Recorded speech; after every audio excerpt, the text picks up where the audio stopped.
Baik, Assalamualaikum warahmatullahi wabarakatuh. Kami ucapkan selamat malam kepada seluruh rekan-rekan mahasiswa dan khususnya kepada Bapak Muhammad Ikhwani Saputra Eskom MKOM selaku dosen pengampu mata kuliah Sistem Informasi. Kali ini pada kesempatan ini saya akan mempresentasikan materi untuk persyaratan sebagai ujian akhir semester genap tahun 2024, di mana menuangkan kembali kemampuan ataupun penangkapan dari pelajaran yang sudah diberikan. Untuk itu, sebelum kita mulai, izinkan saya memperkenalkan diri. Nama saya Cahyo Kurniawan Sandi, NIM saya 2301010095. Saya merupakan mahasiswa kelas SI 204, Program Studi Sistem Informasi Universitas Siber Asia. Baik, bisa langsung saja kita mulai untuk pembahasan yang pertama. Adapun beberapa runtutan pembahasannya nanti adalah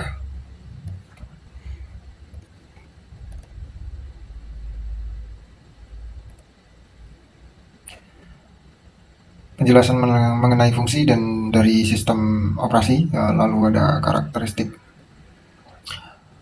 sistem operasi open source dan closed source, lalu ada gambaran skema dasar sistem komputer, lalu ada penjelasan mengenai input, proses output, serta memori beserta perangkatnya, lalu langkah-langkah penginstalan Windows 10 yang akan kita bahas pada kesempatan kali ini.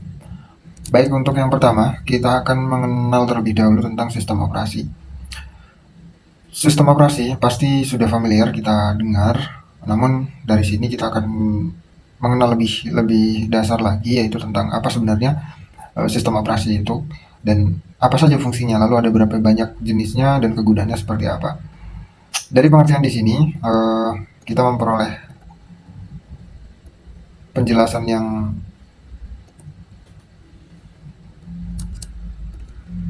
lebih mudah dipahami,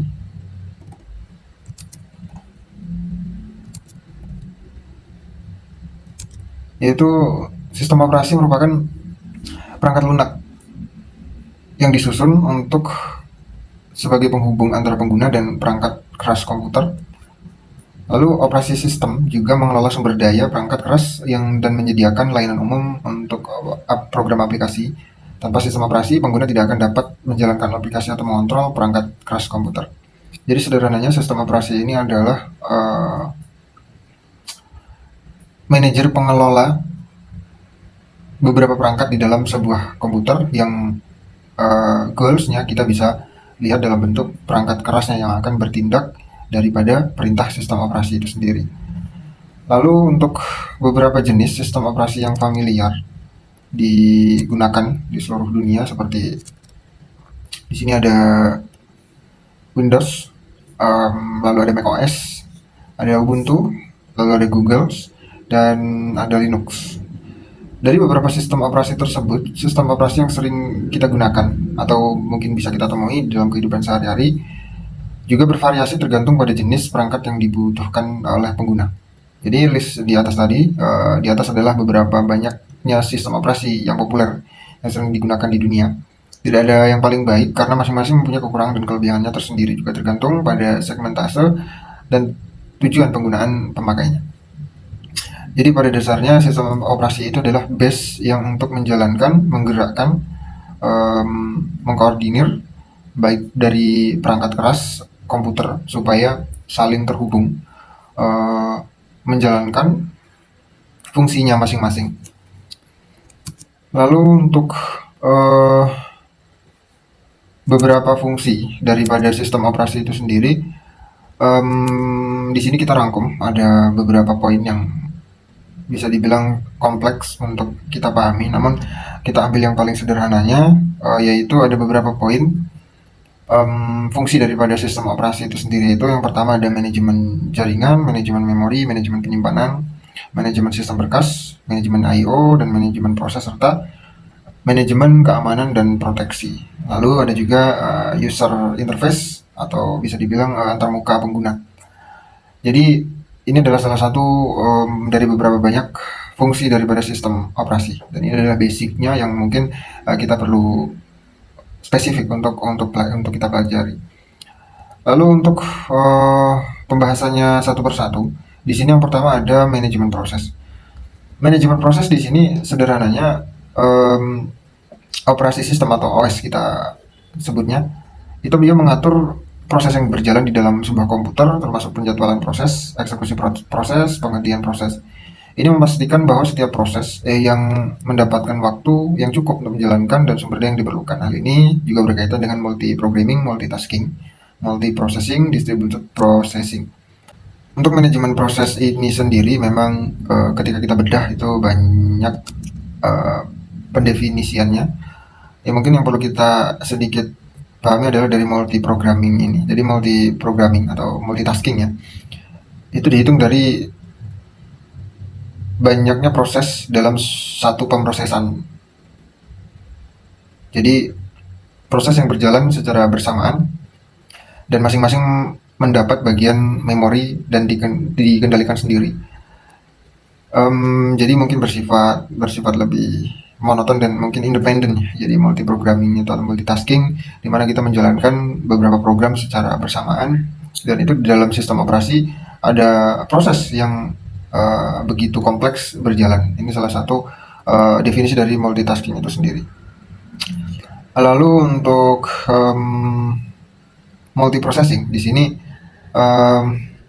banyaknya proses di dalam multiprosesor. Dengan kata lain, sistem komputer secara masing-masing melakukan pemrosesan secara independen. Dan di sini ada contoh sistem operasi yang mendukung, salah satunya seperti Windows, Unix, dan Linux. Jadi untuk gambar di samping merupakan hanya ilustrasi bagaimana sebuah proses tersebut berjalan ya, ketika manajemen proses dalam sistem informasi itu berlangsung. Lalu yang kedua, dari fungsi sistem operasi itu selain dari manajemen proses ada juga manajemen memori. Manajemen memori di sini sebetulnya sistem operasi ketika kita menjalankan komputer. Sistem operasi tersebut mengelola memori utama atau RAM ya. Nah, jadi segala bentuk aktivitas yang kita lakukan itu semua pasti akan tersimpan di dalam RAM. Juga memastikan bahwa setiap program yang dijalankan memiliki ruang memori yang diperlukan. Ini termasuk alokasi dan dealokasi memori, serta memastikan bahwa suatu program tidak mengganggu memori program lain. Jadi sudah ada istilahnya slotnya sudah ada masing-masing untuk memenuhi program yang akan berjalan, dan itu diatur oleh sistem operasi dalam tugasnya memanajemen sebuah memori. Lalu selanjutnya di sini ada manajemen penyimpanan, di mana operasi sistem juga mengatur penyimpanan data dari perangkat penyimpanan seperti hard disk, SSD, dan lainnya, termasuk pengaturan file, directory, serta akses dan pengendalian hak guna terhadap file itu sendiri. Juga pada manajemen penyimpanan ini, sistem operasi melakukan fungsinya. Salah satunya mungkin dari beberapa banyak tugasnya seperti file operation, di mana membuat lalu mendirektorinya, juga mengelompokkan dalam berbagai tipe file itu sendiri, juga mencakup struktur file, di mana sistem memiliki struktur file yang berbeda-beda. Jadi untuk mekanisme yang dibuat dapat mengubah struktur file tersebut agar bisa digunakan oleh sistem yang berbeda. Lalu ada pula di sini mengenai struktur internal file, di mana cara yang dilakukan untuk merapikan ukuran pada ruang penyimpanan media penyimpanan, dengan hal ini melakukan packing. Juga melakukan metode akses seperti sequential access, ada direct access, juga metode pengaksesan directory dan struktur penyimpanan. Seperti halnya menggunakan seluruh kapasitasnya, membaginya dari beberapa bagian partisi untuk memudahkan pengontrolan. Jadi fungsi daripada sistem operasi salah satunya memanajemen penyimpanan untuk memanfaatkan ruang pada volume penyimpanan yang tersedia. Jadi gambar di samping juga merupakan gambaran, dan ini tidak bisa menjadi parameter, hanya saja sebuah gambaran di mana operasi sistem sangat mempengaruhi polaritas penyimpanan dan pengaturan sebuah file di dalam komputer itu sendiri. Lalu untuk Selanjutnya itu manajemen perangkat input atau output, di mana operasi sistem mengelola perangkat input dan output seperti keyboard, mouse, printer, dan monitor. Istilah perangkat di luar daripada perangkat primer dari sebuah komputer. Juga menyediakan antarmuka antara perangkat keras, I/O, dan program aplikasi. Jadi sebagai penghubung antara software dengan sistem CPU, juga dengan program aplikasi, serta mengkorelasikan dengan perangkat keras atau I/O tadi. Lalu untuk selanjutnya yaitu manajemen sistem berkas, di mana operasi sistem menyediakan sistem berkas yang memungkinkan pengguna dan program untuk menyimpan dan mengambil data dari penyimpanan sekunder. Ini meliputi struktur directory, hak akses, operasi dasar seperti membaca, menulis, membuat, dan menghapus file. Dimana salah satu dari fungsi sistem operasi itu sendiri yaitu memanage sebuah file dan berkas yang ada di dalam komputer itu sendiri. Juga seperti memodifikasi file yang ada, apakah akan dirubah ataupun diperbarui. Lalu selanjutnya di sini ada manajemen keamanan dan proteksi. Jadi salah satu fungsi dari sistem operasi juga ia memastikan bahwa data dan sumber daya sistem dilindungi dari akses yang tidak sah dan ancaman keamanan. Ini termasuk autentikasi pengguna, penggunaan akses, dan enkripsi data. Jadi salah satu fungsi daripada sistem operasi itu sendiri termasuknya adalah security atau penjamin keamanan daripada sebuah komputer, sebagai pendukung keamanan, di mana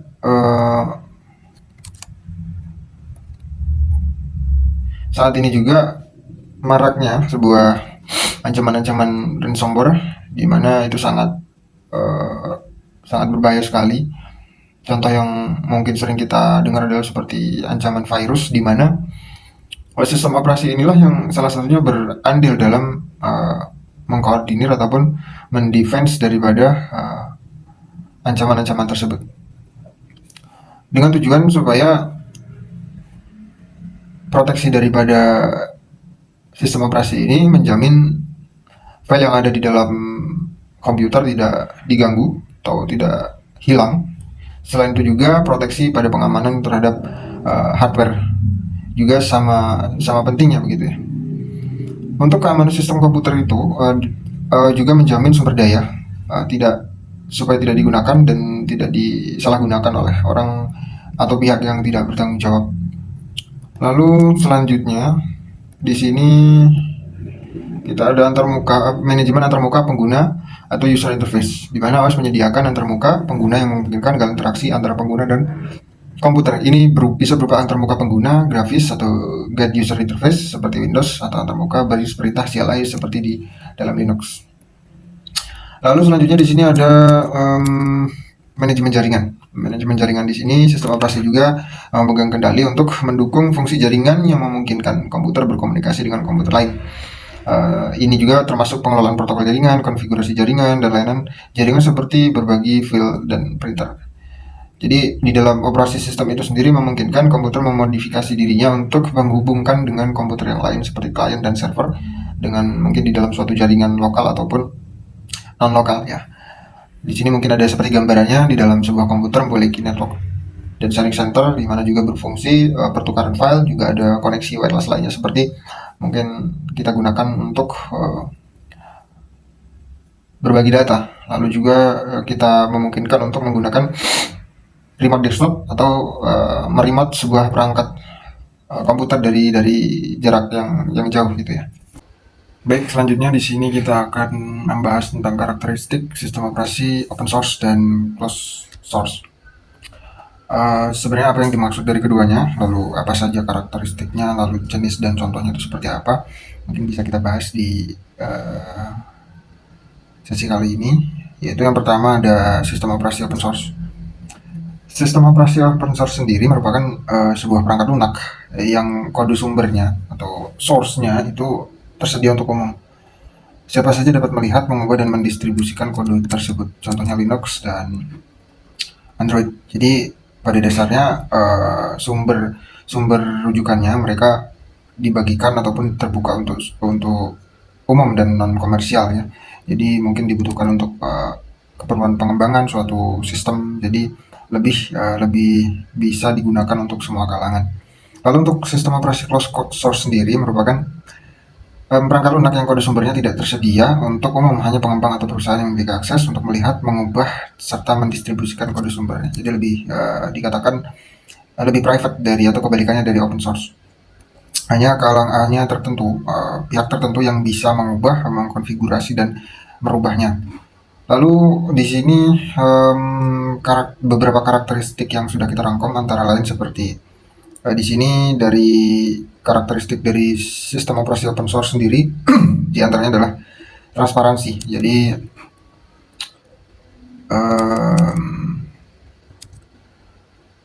kode sumber tersedia untuk siapa saja yang ingin memeriksa atau memodifikasinya. Lalu yang selanjutnya ada kolaborasi.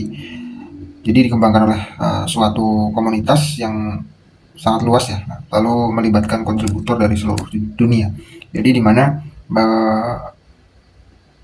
komunitas atau individu yang mereka saling membangun, saling mengembangkan. Jadi dari sistem operasi open source ini cenderung lebih bisa dibilang ada keunggulan tersendiri ya. Jadi di mana orang berlomba-lomba untuk mengembangkan, memodifikasi sebaik mungkin dengan kebutuhan dan tujuan tertentu. Lalu ada customisasi, pengguna dapat menyesuaikan perangkat lunak sesuai dengan kebutuhan mereka. Di mana mungkin dari defaultnya sebuah server atau penyedia dari, mungkin kita ambil dari closed source yang mungkin lebih tertutup, customisasi lebih minim sama sekali atau mungkin tidak bisa di custom karena memang sudah ditentukan dari pihak pengembangnya kalau di closed source ya. Sedangkan di open source sendiri customisasinya sangat mudah dan bisa disesuaikan gitu. Dan lalu ada distribusi gratis, biasanya cenderung lebih tidak non komersial ya. Jadi bisa dikatakan lebih bebas untuk mendistribusikannya. Jadi tidak adanya hak cipta di mana semua orang bisa merubah atau mengembangkan.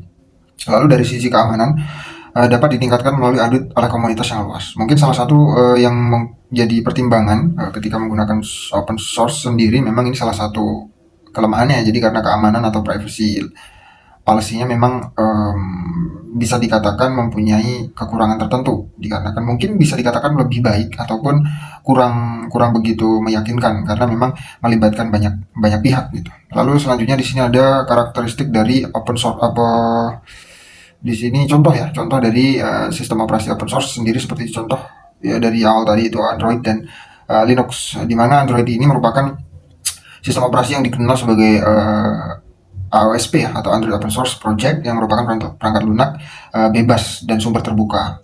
Nah, yang terutama dilisensikan di bawah lisensi apa aja. Jadi merupakan sumber dari Wikipedia yang kita sunting. Lalu di sini ada sistem operasi open source Linux, contohnya yang di mana dia berbasis pada kernel Linux yang menyerupai Unix. Lisensi yang melekat pada sistem Linux adalah GNU atau General Public License, GPL, yang artinya setiap orang dapat menggunakan sistem operasi ini secara gratis untuk keperluan komersial maupun pribadi. Lalu selanjutnya ada karakteristik dari sistem operasi closed source. Jadi di sini kebalikannya dari open source tadi, cuman memiliki beberapa kelebihan dibandingkan operasi sistem yang open source ya, dimana antara lain kontrol pengembang atau perusahaan memiliki kontrol penuh atas kode sumber dan pengembangnya, cenderung lebih private ya, jadi lebih tertentu. Lalu dari lisensi, biasanya didistribusikan dengan lisensi komersial atau diperdagangkan untuk memerlukan pembelian atau langganan. Contoh mungkin yang banyak kita di dewasa ini mungkin seperti banyaknya aplikasi ataupun sistem-sistem yang harus berlangganan untuk memerlukan kebutuhan seperti fitur tertentu begitu. Lalu dari segi keamanan, bergantung pada tim pengembang internal, maksudnya internal dari penyedia sistem operasi itu sendiri, dengan sedikit atau tanpa pengawasan eksternal. Jadi tanpa intervensi dari pihak luar yang memang dari segi keamanan mereka lebih cenderung lebih sangat di privacy gitu. Lalu untuk customisasi terbatas ya. Jadi di sini untuk salah satu mungkin bisa dikatakan kelemahan dari sistem operasi closed source, di mana untuk customisasi sangat minim dan bahkan mungkin di limit ya, dibatasi untuk customisasi. Lalu untuk dukungan, seringkali closed source menyediakan dukungan profesional dan pembaruan reguler sebagai bagian dari model bisnis. Jadi mungkin ketika kita menggunakan sistem operasi closed source, ketika kita ingin menggunakan fitur tertentu atau fitur premium, mungkin fitur-fitur yang mungkin menarik gitu, mungkin terkadang bisa diperdagangkan ataupun kita harus membeli lisensinya. Lalu contoh di sini ada beberapa contoh sistem operasi closed source, yaitu diantaranya Windows dan Mac OS. Jadi untuk kita semua udah familiar ya tentunya dengan dua OS ini, yang mereka bersistem closed source, di mana tidak semua orang bahkan tidak bisa untuk menyunting ataupun mengubah sistem yang sudah dibuat oleh mereka. Jadi di sini kode sumber dari Microsoft sendiri, kode sumbernya tidak tersedia untuk umum dan hanya Microsoft yang memiliki hak untuk melihat, mengubah, serta mendistribusikan perangkat lunak ini. Lalu Windows juga digunakan secara luas di komputer pribadi dan bisnis di seluruh dunia, dikenal karena kompatibilitasnya yang luas dengan berbagai perangkat keras dan perangkat lunak. Jadi Microsoft di bawah Windows di bawah Microsoft sendiri memang bisa dikatakan yang paling mayoritas ya, mendominasi pasar untuk segmentasi sistem operasi kelas menengah serta perangkat lunak yang memang sudah kompatibel gitu. Lalu yang kedua ada macOS, dikembangkan dan didistribusikan oleh Apple Inc. Corporation. Lalu kode sumbernya juga sama, jadi hanya pihak Apple yang memiliki hak untuk melihat, mengubah, serta mendistribusikan perangkat lunak ini. macOS sendiri dirancang khusus untuk komputer Mac ya, jadi produk dari Apple itu sendiri yang menawarkan integrasi serta ekosistem yang sangat kuat di bawah line-up Apple itu sendiri. Lalu selanjutnya di sini kita akan masuki gambaran skema dasar sistem komputer ya. Jadi kita sudah mengetahui beberapa hal terkait dengan pengertian sistem operasi, lalu ada operasi sistem yang closed source dan open source, lalu kita akan membahas tentang skema dasar sistem komputer.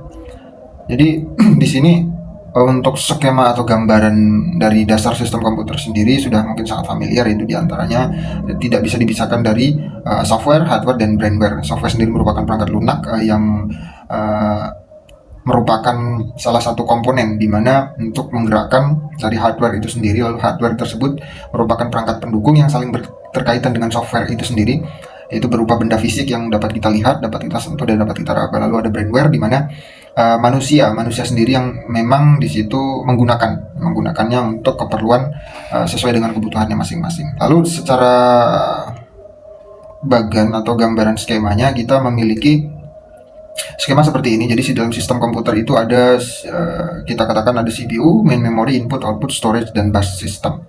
Dimana kita akan bahas satu persatu secara singkatnya ya. Jadi di sini yang pertama ada CPU atau unit pemroses ya. Dimana di dalam CPU sendiri kita akan menemukan atau fungsi dari CPU sendiri merupakan unit pemroses. Di antaranya yang diproses adalah ALU, yaitu Arithmetic Logic Unit, di mana tugasnya untuk komputasi operasi-operasi aritmatika seperti perhitungan penambahan, pengurangan, perkalian, dan pembagian. Lalu ada fungsi logika, antara lain adalah AND, OR, dan NOT, serta XOR. Lalu di sini ada control unit, CU, control unit. Jadi tugasnya adalah mengontrol dan mengkoordinasikan semua aktivitas dalam komputer, dalam CPU, mengatur aliran data antara CPU dan komponen lainnya. Lalu selanjutnya ada register. Jadi register itu sendiri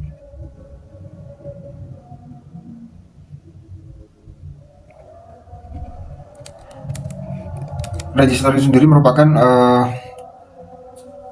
penyedia akses data yang sangat cepat bagi CPU untuk meningkatkan efisiensi pemrosesan dengan mengurangi waktu yang dibutuhkan untuk mengambil data dari memori ya. Memori utama misalkan register data, alamat, buffer, register eksekusi, instruksi, serta informasi status.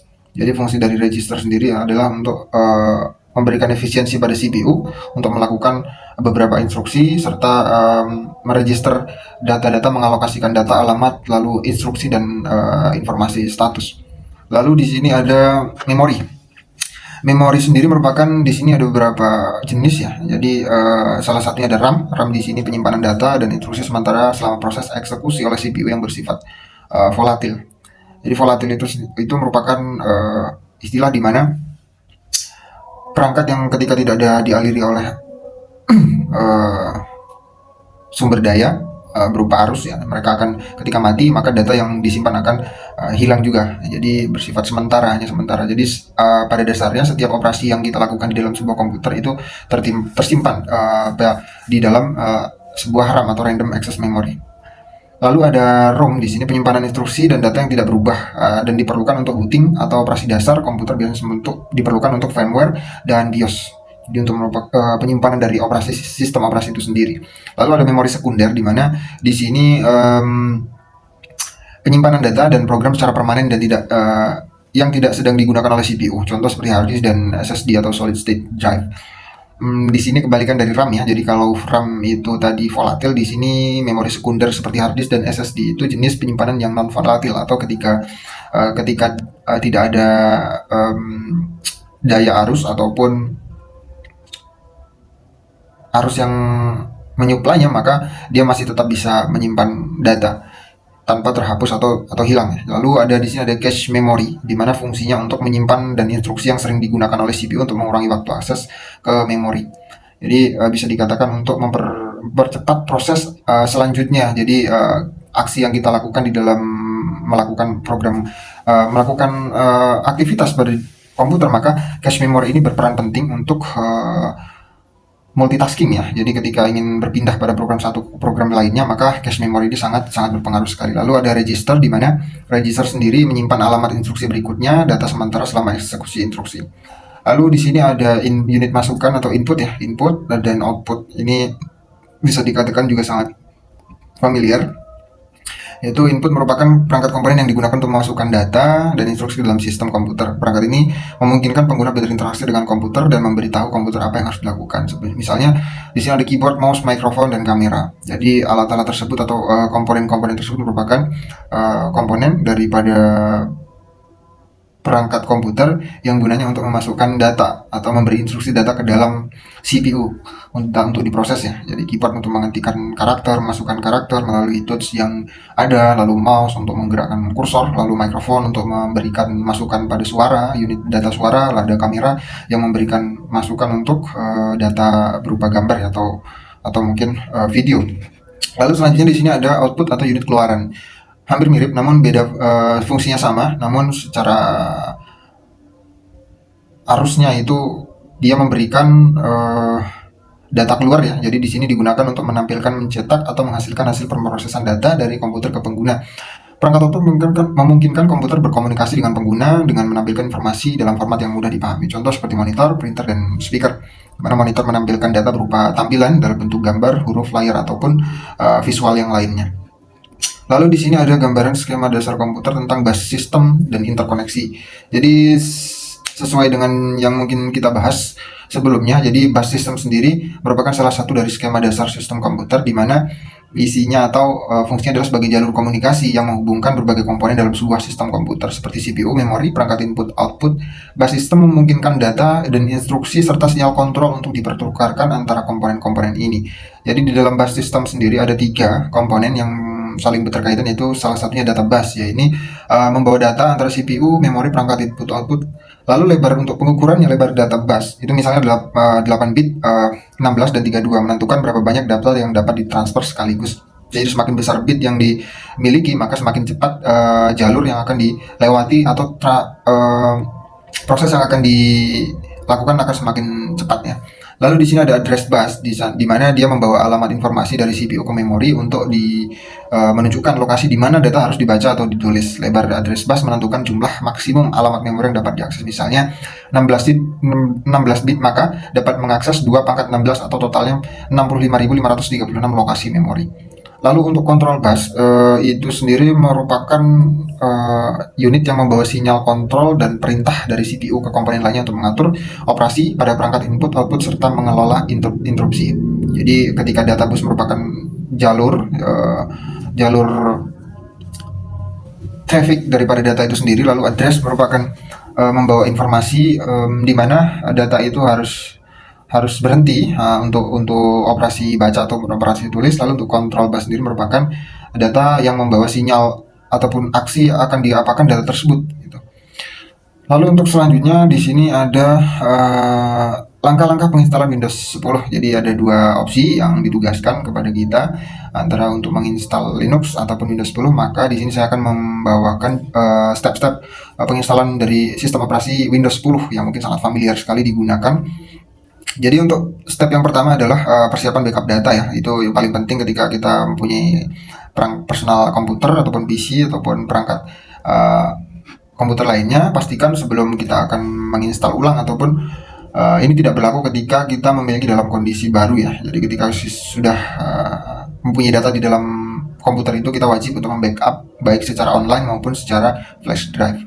Jadi pastikan semuanya sudah tersimpan terlebih dahulu. Lalu ada beberapa hal yang perlu diperhatikan di sini seperti mempersiapkan media instalasi ya. Jadi kita membutuhkan di sini bootable USB flash drive atau DVD. Mungkin sekarang lebih mendominannya menggunakan flash drive ya. Karena ada beberapa personal komputer ataupun laptop yang mungkin sudah tidak support lagi dengan DVD. Gitu. Lalu di sini ada membuat media instalasi menggunakan Media Creation Tools yang dari situs resmi dari Microsoft ya. Lalu juga hal yang perlu diperhatikan itu persyaratan sistem atau sistem requirement, di mana setiap sistem operasi pasti mempunyai requirement ataupun batasan-batasan dan ketentuan yang berlaku yang harus diperhatikan ketika kita mempunyai, bisa dibilang untuk spesifikasi yang kita komputer yang kita punya, jadi harus disesuaikan dengan kebutuhan serta syarat dari sistem operasi itu sendiri supaya sistem operasi yang kita gunakan bisa berjalan dengan baik. Lalu untuk stepnya di sini kita harus mendownload dulu file ISO ya. Bisa mengakses melalui website situs resmi Microsoft, di mana di situ kita akan mencari create Windows 10 installation media, lalu kita akan mendownload download tools now, lalu untuk mengunduh media creation tools. Lalu kemudian ketika download sudah selesai, maka buka file tersebut lalu yang diunduh, lalu di running ya, lalu pilih opsi installation media USB karena kita akan menggunakan USB sebagai bootable. Lalu kita cari file ISO yang sudah kita download tadi dari situs resmi Microsoft. Lalu ketika sudah kita running akan muncul tampilan untuk memilih arsitektur serta bahasa.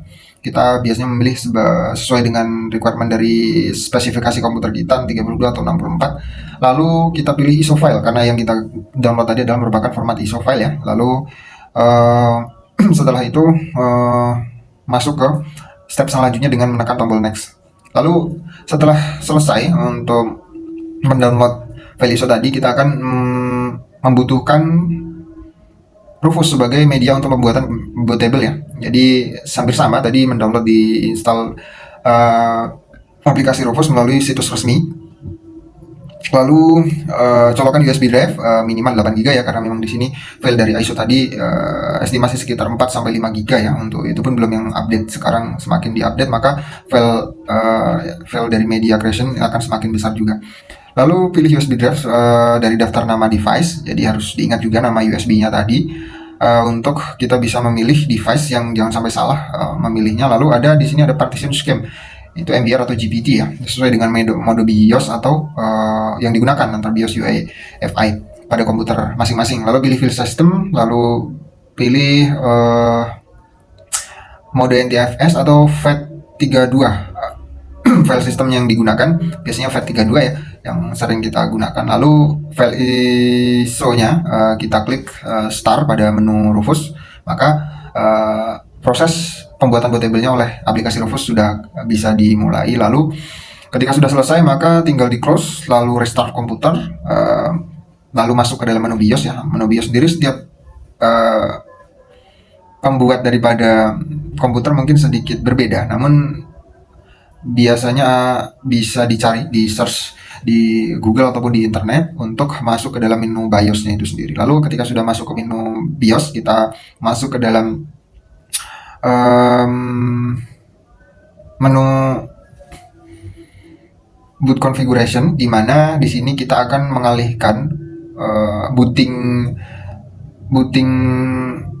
optionnya ke dalam flash drive ya, atau USB tadi yang sudah kita buatkan media bootable-nya, supaya komputer membaca bahwa file yang di dalam USB tadilah yang digunakan untuk booting ya. Jadi bisa membaca file yang sudah kita bootable-kan tadi. Lalu di sini ketika sudah, maka tinggal di save and exit atau simpan dan keluar, maka komputer akan restart dengan sendirinya dengan bootable melalui USB yang sudah kita buat tadi. Lalu di sini tinggal melakukan step by step, diantaranya seperti pemilihan bahasa, lalu region, lalu kita bisa next lagi. Lalu ada beberapa menu di situ, antaranya adalah activate Windows, di mana di situ kita diharuskan atau bisa dikatakan opsi untuk memasukkan produk key ya, atau kunci produk dari Microsoft. Misalkan kita belum punya, maka bisa kita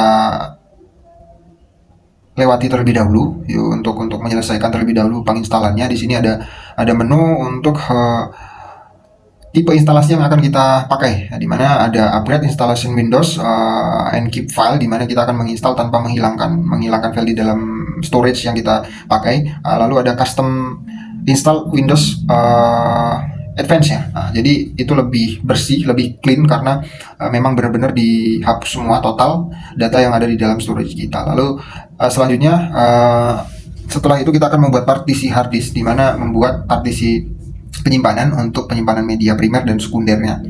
Jadi mungkin itu saja yang bisa kita sampaikan, dan mungkin pasti dari saya pribadi, dari beberapa penjelasan tadi banyak kekurangan dan kesalahan yang bisa yang mungkin saya sendiri dalam proses pembelajaran, jadi mohon maklum. Mungkin itu saja yang bisa saya sampaikan. Kurang dan lebihnya saya mohon maaf yang sebesar-besarnya. Lalu sebelum itu saya ucapkan terima kasih kepada Bapak dosen pengampu mata kuliah Sistem Informasi, yaitu Bapak Muhammad Ikhwani Saputra SMkom, yang selalu memberikan pelajaran materi dengan sangat luar biasa kepada kita semua. Semoga ilmu yang diberikan kepada kita bermanfaat di masa mendatang. Dan khususnya terima kasih juga untuk seluruh teman-teman kelas SI 204 yang terus semangat belajar bersama. Dan mungkin itulah tadi, cukup sekian dari saya. Kurang dan lebihnya saya mohon maaf yang sebesar-besarnya. Saya akhiri, selamat malam dan assalamualaikum warahmatullahi wabarakatuh. Sampai jumpa kembali.